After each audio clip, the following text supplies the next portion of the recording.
안녕하세요. 역사를 사랑하는 박사입니다. 독일 황제 빌헬름 1세에 대해서만 알아보겠습니다.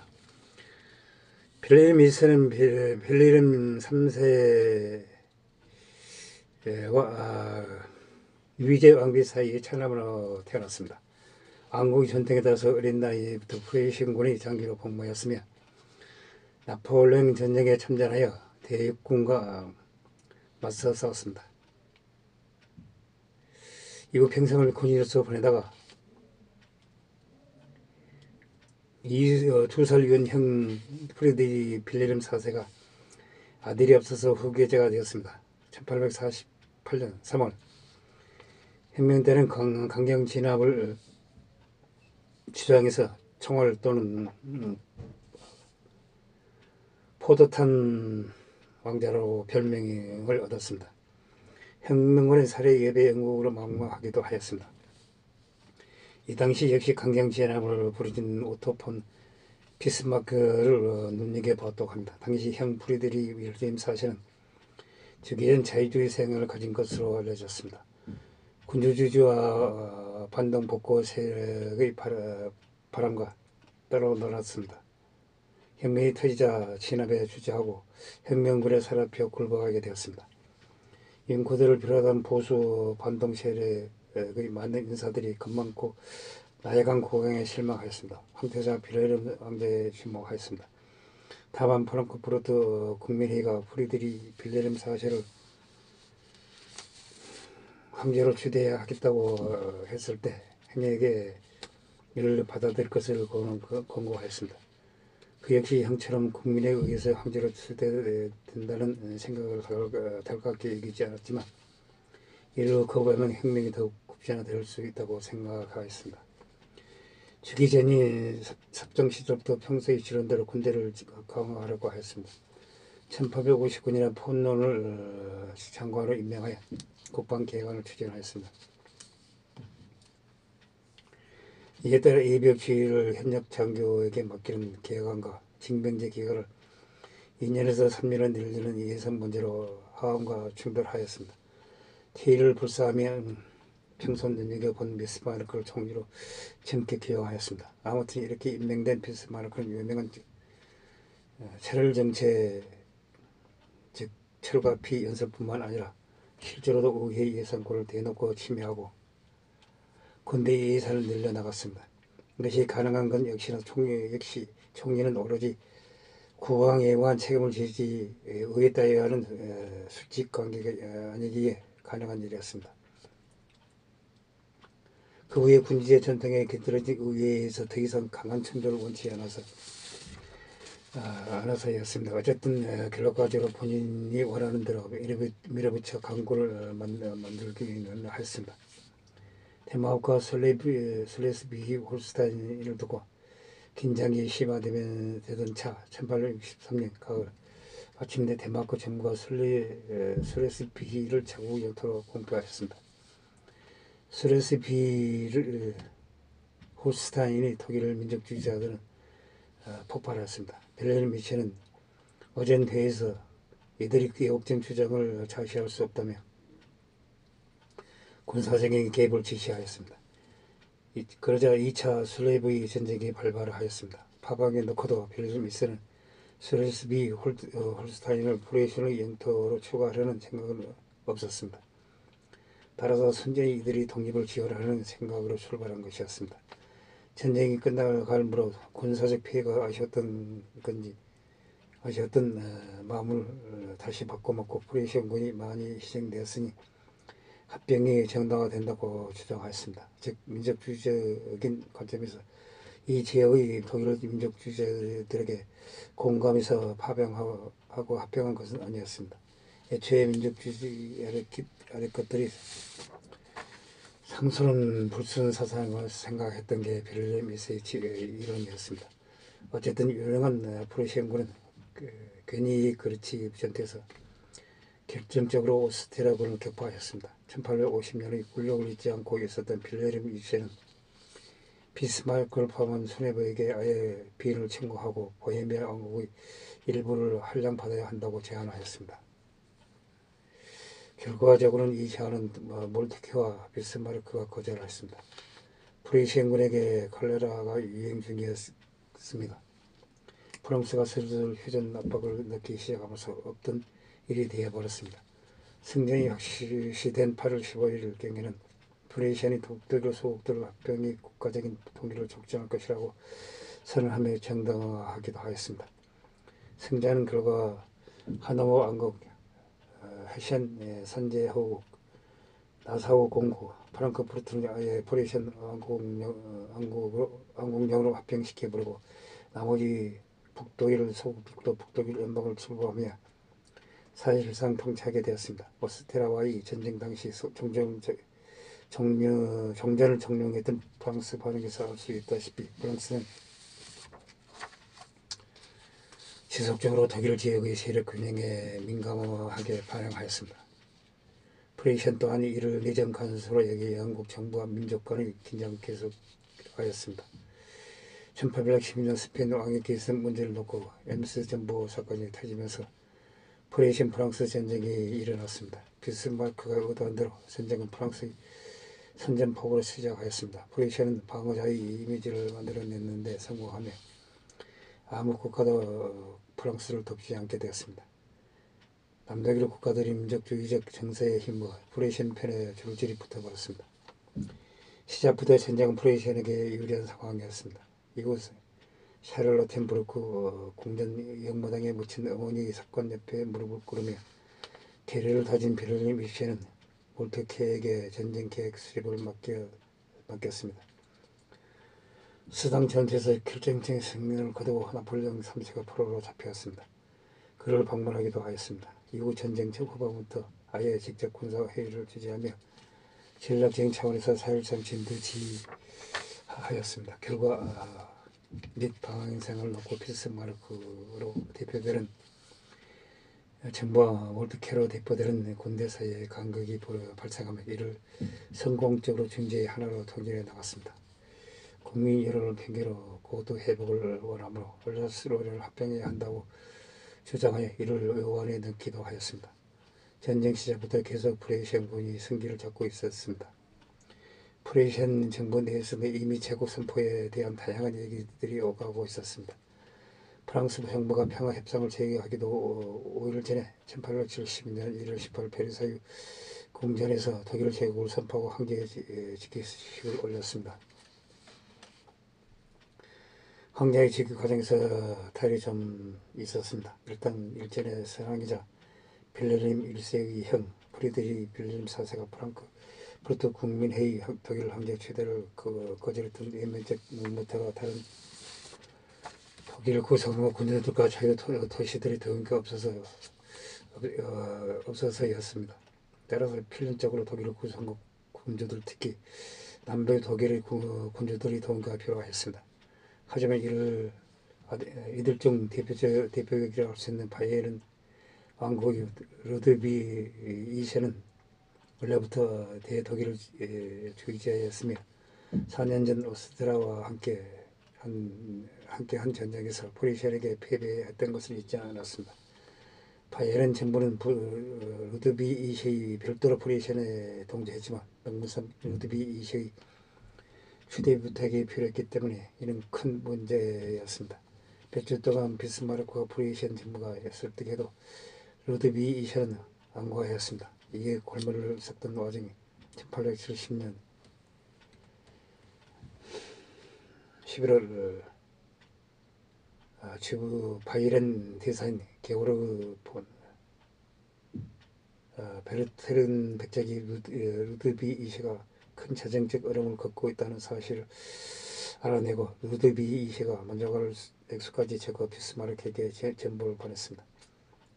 비스마르크는 곧장 루드비 2세의 직권을 통해 협상을 시작하였습니다. 4년 전 하노버 왕국 왕실 근무에서 털어먹는 동안에서 루드비 2세의 뇌물을 마련하여 뒷돈으로 제시하였습니다. 이 사실은 프레시안 고에는커녕 빌헬름 1세도 몰랐다고 합니다. 어쨌든 뇌물 액수에 만장한 루드비 2세는 빌헬름 1세에게 황제 지위에 올라달라는 서신을 썼습니다. 뒤이어 또 한번 비스마르크 뒷공작으로 남부 독일을 제어 중 벨레르 미시의 사이에 바덴 대공 프라그 프리드리히도 벨레르에게 황제 자리에 올라달라고 요청하였습니다. 그게 비르템베르크 왕국과 헤센 대공국 등도 자국 정치권민 여론에 떠밀려 비스마르크와 협상을 시작할 수밖에 없었습니다. 남독일 군주들을 설득한 과정도 벨레르 1세를 표현하게 만들었습니다. 헌법에 의해 자신이 황제로 공인되거나 북독일 연방의회 대표단이 자신에게 황제 칭호를 수락할 것을 부탁하는 등 지킬 과정에 있어서 민주적인 절차도 탐탁치 않았습니다. 더군다나 호소한 황제의 칭호에 대한 문제는 더욱 벨레르 미셸을 즐게 만들었고 의욕을 떨어뜨렸습니다. 이미 판은 완성된 상황이었고 수용할 수밖에 없었습니다. 황제 자리가 독일군이 황제라면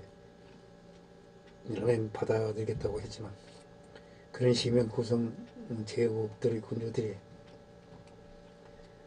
신하가 되어버리기 때문에 수용하지 않을 거라는 비스마르크의 설득 때문에 독일인 황제가 수여된 것입니다.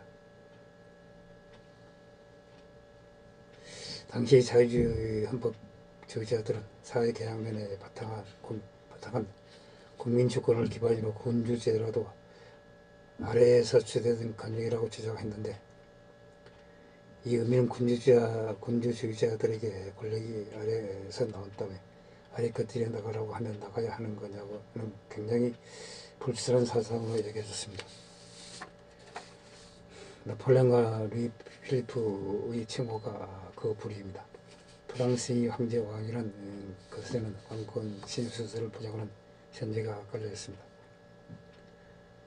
칭호는 기존 봉건제의 왕국이나 제국은 신이 통치권을 소유한다는 종교적 정등성까지 있기 때문에 어느 제후나 인민들에게 묻지 않고 신성불가침한 통치 권력에 수여받았다는 의미로서 역시 독일 군주들이 받아들이기 어려웠습니다.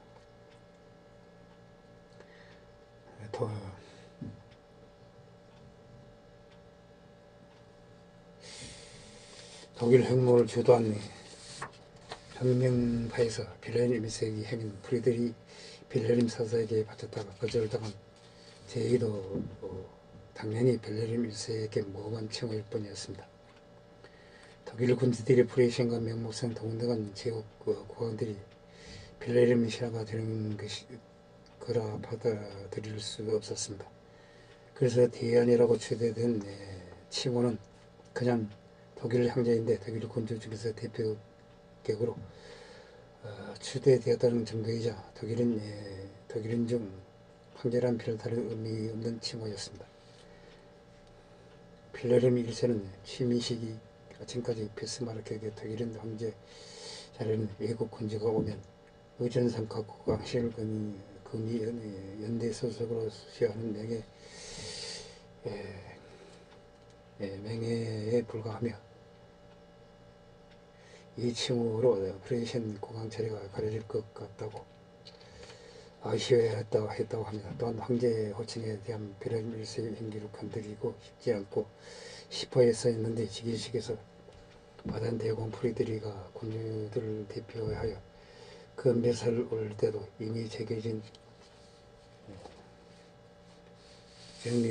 것으로 칭하지 않고 그냥 벨레르 황제라고 칭하였습니다. 어쨌건 독일 통일하는 의욕을 터득하는 데에는 성공하였습니다. 물론 독일 의회도 비스마르크와 항상 뜻이 일치한 것은 아니었습니다. 벨레르 1세는 자신보다 그가 나라에 더 필요하다고 생각하였습니다. 신하에게 맡기는 인내심을 보여줘 크게 간섭하지 않았습니다. 다만 민목 경우는 벨레르 1세의 의견이 더 옳았던 것으로 훗날 판명되기도 하였습니다.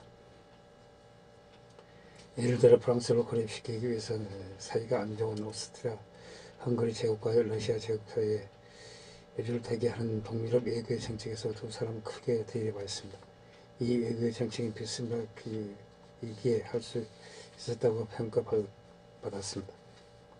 이는 곧 비스마르크가 없으면 유지될 수 없다는 말입니다.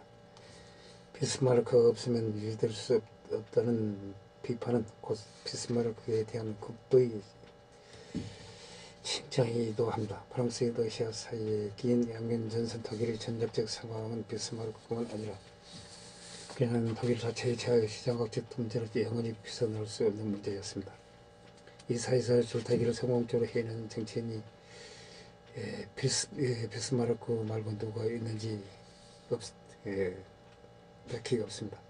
유럽은 좀 잘 나간다 싶으면 단추로 물며 맞는 대륙입니다. 후디 베를린 이시 아돌프 이시와 아돌프 히틀러는 말할 것도 없습니다. 프리드리히 대왕마저도 좀 쓰려고 하다가 양쪽에서 공격받고 파멸에 이를 뻔한 걸 생각하면 독일에서 맹멸했던 수많은 정치, 군사, 정치인들 가운데 오스트리아를 주도권을 뺏고 프랑스를 쳐서 파리에서 행진을 하고 독일을 통일까지 이루는 건 다른 세대 만에 이루어졌음에도 적절한 주변국이 관리하면서 최대한의 이익을 보장받는 선에서 확장을 멈추면서 독일의 예교적 정신을 파국에 이르게 한다는 건 비스마르크가 해내기 이전까지는 상상도 하기 힘든 업적이었습니다. 동시에 그 이후로도 누구도 이루지 못하였습니다. 다시 말해 비스마르크가 없었다면 처음부터 안 될 일을 비스마르크의 초월적인 대전략적 개헌과 외교적 감각되게 살았을 동안만 유지하였습니다. 라는 말과 지금은 상상하기 힘들지만 원래 독일과 러시아는 굉장한 우호 관계였습니다. 프리시안을 권해준 형제도 유명한 포트로 3세부터 시작한 나폴레옹 전쟁에서도 둘은 연합군이었으며 당시끼리도 관계가 굉장히 좋았습니다. 당장 러시아 역사상 손꼽히는 군주의 에카테리나 2세도 아르트 이스카냐 그분 출시로 프리시안 왕국의 스텐텐 태생인데다가 프리시안에서 시집 온 여인이었습니다.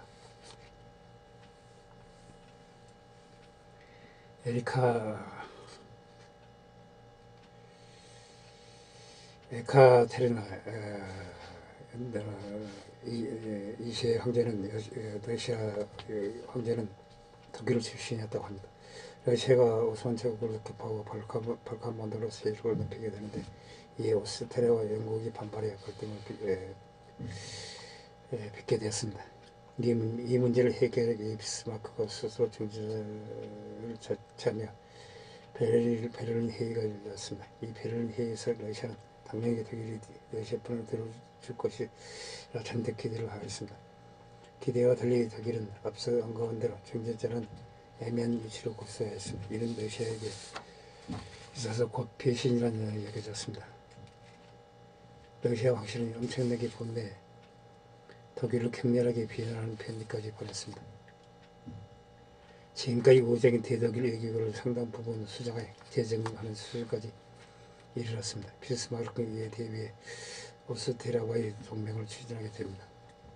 비스마르크가 직접 활동할 시기에는 분노한 러시아를 살살 달려가며 최우선 적대의 관계로 돌아서는 것을 막을 수 있었습니다. 이미 위에서 언급했듯이 이는 시스템이 아니라 비스마르크의 개인의 능력에 의존한 것이었습니다.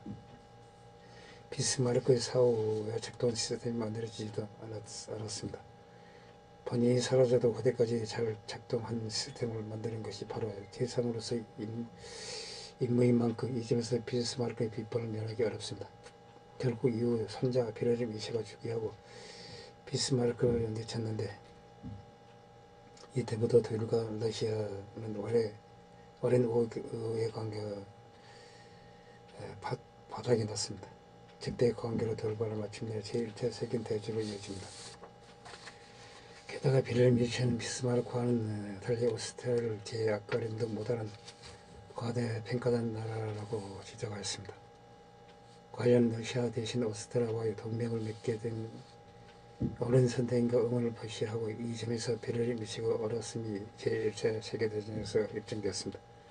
참고로 베를린 일시는 공적 관계에서 신뢰한 것과는 별도로 개인적으로는 비스마르크를 그다지 좋아하지 않았다고 합니다.